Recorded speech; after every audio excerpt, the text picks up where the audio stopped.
Okay, നമ്മൾ free radical നമ്മൾ addition polymers എന്താണെന്ന് കണ്ടു. The polymers formed by addition reactions അല്ലെങ്കിൽ ചെയിൻ ഗ്രോത്ത് റിയാക്ഷൻസ് വഴി ഉണ്ടാകുന്ന പോളിമേഴ്സിനെയാണ് അഡീഷൻ പോളിമേഴ്സ് എന്ന് പറയുന്നത്. ഇനി നമുക്ക് കണ്ടൻസേഷൻ പോളിമേഴ്സ് എന്താന്ന് നോക്കാം.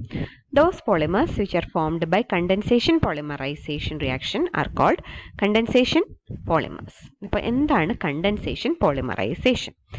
It involves the combination of monomers with the elimination of simple molecules such as water, ammonia or alcohol.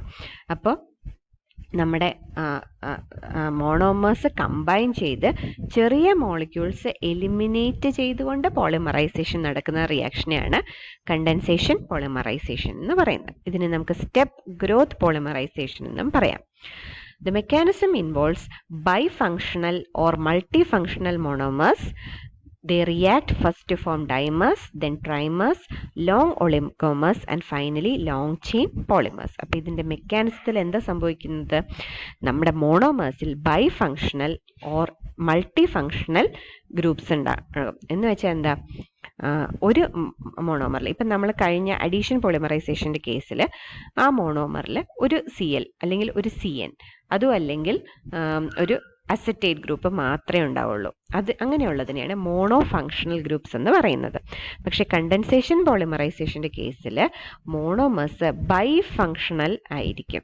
എന്ന് വെച്ചാൽ ഒരു മോണോമറിൽ ഒരു ഫങ്ഷണൽ ഗ്രൂപ്പും വേറൊരു മോണോമറിൽ വേറൊരു ഫങ്ഷണൽ ഗ്രൂപ്പും ആയിരിക്കും. അപ്പം ഒന്നിലധികം ഫങ്ഷണൽ ഗ്രൂപ്പുകളുള്ള മോണോമേഴ്സ് കമ്പൈൻ ചെയ്തുണ്ടാകുന്ന പോളിമേഴ്സ് ആണ് കണ്ടൻസേഷൻ പോളിമേഴ്സ്. അപ്പം ആദ്യം അത് ഡൈമർ ഉണ്ടാകും, പിന്നെ അത് ട്രൈമർ ആകും, പിന്നീട് അത് വലിയ വലിയ ചെയിനുള്ള പോളിമേഴ്സ് ആയിട്ട് മാറും. എക്സാമ്പിൾസ് ആണ് പോളിയെസ്റ്റേഴ്സും പോളി അമൈഡ്സും. ഓക്കെ, അപ്പം നമുക്ക് അതിൽ നിന്ന് തന്നെ മനസ്സിലാവുമല്ലോ. എസ്റ്റർ എന്ന് പറഞ്ഞാൽ എന്താണ്? Ester is formed when an alcohol reacts with an acid അല്ലേ. ഒരു ആൽക്കഹോളും ഒരു കാർബോക്സിലിക് ആസിഡും റിയാക്ട് ചെയ്തുണ്ടാകുന്ന കോമ്പൗണ്ടിനെയാണ് എസ്റ്റർ എന്ന് പറയുന്നത്. അപ്പോൾ പോളിയെസ്റ്റർ എന്ന് പറഞ്ഞാൽ എന്തായിരിക്കും? ഒരു വലിയ ചെയിൻ ഓഫ് എസ്റ്ററിനെ ആയിരിക്കും പോളിയെസ്റ്റേഴ്സ് എന്ന് പറയുന്നത്. അപ്പോൾ അമൈഡ് എന്ന് പറഞ്ഞാൽ എന്താണ്? അമൈഡ് എങ്ങനെയാണ്? CONH2 അല്ലേ, ഒരു ആസിഡും ഒരു അമീനും കൂടി റിയാക്ട് ചെയ്തുണ്ടാകുന്ന കോമ്പൗണ്ടുകളെയാണ് അമൈഡ്സ് എന്ന് പറയുന്നത്. അപ്പോൾ പോളി അമൈഡ് എന്ന് പറഞ്ഞാൽ അതൊരു long chain polymer of amide ആയിരിക്കും. അപ്പം ഇങ്ങനെയുള്ള കോമ്പൗണ്ടുകളെയാണ് നമുക്ക് ഇനി കാണേണ്ടത്. ഓക്കെ, അപ്പോൾ നമുക്ക് പോളിയെസ്റ്റർ എങ്ങനെയാണ് ഫോം ചെയ്യുന്നതെന്ന് നോക്കാം. ഓക്കെ, അപ്പോൾ ഒരു എക്സാമ്പിളാണ് പോളിയെസ്റ്ററിൻ്റെ ഒരു എക്സാമ്പിളാണ് ടെറിലിൻ. ടെറിലീന് വേറെ പേര് ഡാക്രോൺ എന്നും പറയാം. അപ്പോൾ this Terylene or Dacron is produced by the condensation reaction between ethylene glycol and dimethyl terephthalate.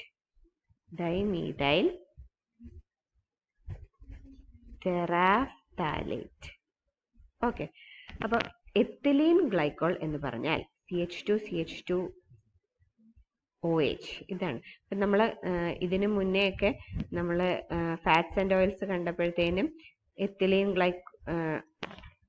ഗ്ലിസറോളൊക്കെ കണ്ടതായിരുന്നല്ലോ. അപ്പം ഗ്ലിസറോളിൻ്റെ ആ സമയത്ത് ഞാൻ പറഞ്ഞായിരുന്നു നിങ്ങളോട്, ഇതാണ് ഗ്ലൈക്കോൾ. അപ്പം 3 കാർബൺ വന്നാൽ അത് ഗ്ലിസറോൾ, ഇത് ഗ്ലൈക്കോൾ. ഗ്ലൈക്കോൾ എന്ന് പറയുമ്പോൾ 2 OH ഗ്രൂപ്പ് മാത്രമുള്ള മോളിക്യൂൾ. അപ്പോൾ എത്തിലീനിൽ ഡബിൾ ബോണ്ട് മാറി 2 OH ഗ്രൂപ്പ് വരുന്നതിനെയാണ് എത്തിലീൻ ഗ്ലൈക്കോൾ എന്ന് പറയുന്നത്. അപ്പോൾ എത്തിലീൻ ഗ്ലൈക്കോള് ഡൈമീഥൈൽ ടെറാഫ്താലേറ്റും ആയിട്ട് കണ്ടൻസ് ചെയ്യുന്ന പ്രോസസ്സിനെയാണ് നമ്മൾ കണ്ടൻസേഷൻ പോളിമറൈസേഷൻ എന്ന് പറയുന്നത്. അപ്പോൾ ഇതുവഴി ഉണ്ടാകുന്നത് ഒരു എസ്റ്ററാണ്. ഗ്ലൈക്കോള് ഒരു ഹൈഡ്രോക്സി ഗ്രൂപ്പുള്ള ആൽക്കഹോളാണ്. അത് ഒരു ആസിഡ് അല്ലെങ്കിൽ ആസിഡ് ഡെറിവേറ്റീവ്സ് ആയിട്ട് റിയാക്ട് ചെയ്യാം. അപ്പോൾ ഇത് ഡൈമീഥൈൽ ടെറാഫ്താലേറ്റ്. താലിക് ആസിഡ് എന്ന് വെച്ചാൽ ബെൻസീൻ റിങ്ങിൽ 2 COH ഗ്രൂപ്പ് വരുന്നതാണ് താലിക് ആസിഡ്. ബട്ട് താലിക് ആസിഡിൻ്റെ ഡെറിവേറ്റീവ് ആണ് ഡൈമീഥൈൽ ടെറാഫ്താലേറ്റ്. അപ്പോൾ 2 COH ഗ്രൂപ്പിന് പകരം COCH3 വരുന്നത് ഡൈമീഥൈൽ ടെറാഫ്താലേറ്റ്.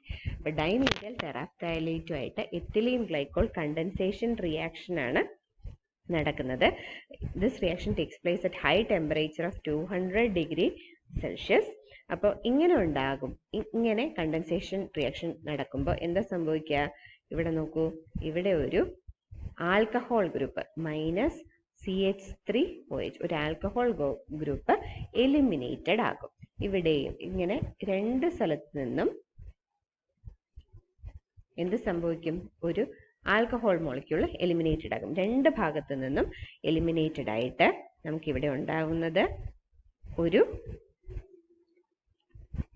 എസ്റ്റർ ആണ്.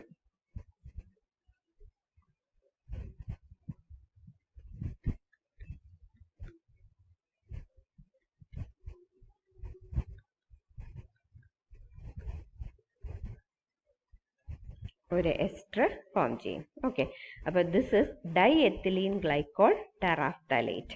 അപ്പോൾ നമുക്ക് 3 മോണോമേഴ്സ് ഉണ്ടായിരുന്നു. അപ്പോൾ ഇത് ബൈഫങ്ഷണൽ ആണ്. ഗ്ലൈക്കോളിൽ ഹൈഡ്രോക്സി ഫങ്ഷണൽ ഗ്രൂപ്പ് ഉള്ളതും terephthalate dimethyl terephthalate ester functional group, ആസിഡിന്റെ ഡെറിവേറ്റീവായ എസ്റ്റർ ഫങ്ഷണൽ ഗ്രൂപ്പും ഉള്ളതാണ്. അപ്പോൾ അത് രണ്ടും കൂടി കണ്ടൻസ് ചെയ്ത് നമുക്ക് പുതിയൊരു മോണോമർ ഉണ്ടാവുകയാണ്, ഡൈഎത്തിലീൻ ഗ്ലൈക്കോൾ ടെറാഫ്താലേറ്റ്. ഇനി ഇത് വീണ്ടും നമ്മൾ ഹീറ്റ് ചെയ്യാണ് ഇൻ പ്രസൻസ് ഓഫ് വീണ്ടും ഒരു പുതിയ മോണോമറുമായിട്ട് റിയാക്ട് ചെയ്താൽ എന്താ സംഭവിക്കുന്നത്? നമുക്ക് കുറച്ചും കൂടി വലിയ ഒരു പോളിമർ ഫോം ചെയ്യും.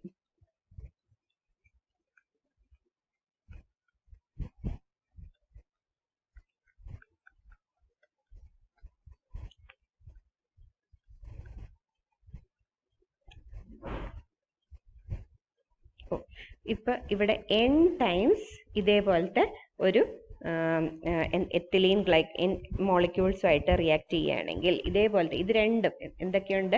എത്തിലീൻ ഗ്ലൈക്കോളും ഡൈമീഥൈൽ ടെറാഫ്താലേറ്റും n മോളിക്യൂൾസ് റിയാക്ട് ചെയ്യുകയാണെങ്കിൽ നമുക്ക് ഇവിടെ എപ്പോഴും ഫ്രീ ഗ്രൂപ്പ് ഈ ഭാഗത്ത് ഉണ്ടാകും. എന്നിട്ട് ഇത്രയും ഭാഗം പോളിമറൈസേഷൻ കണ്ടിന്യൂ ചെയ്യും n times. Okay, and this compound is called pterylene or dacron.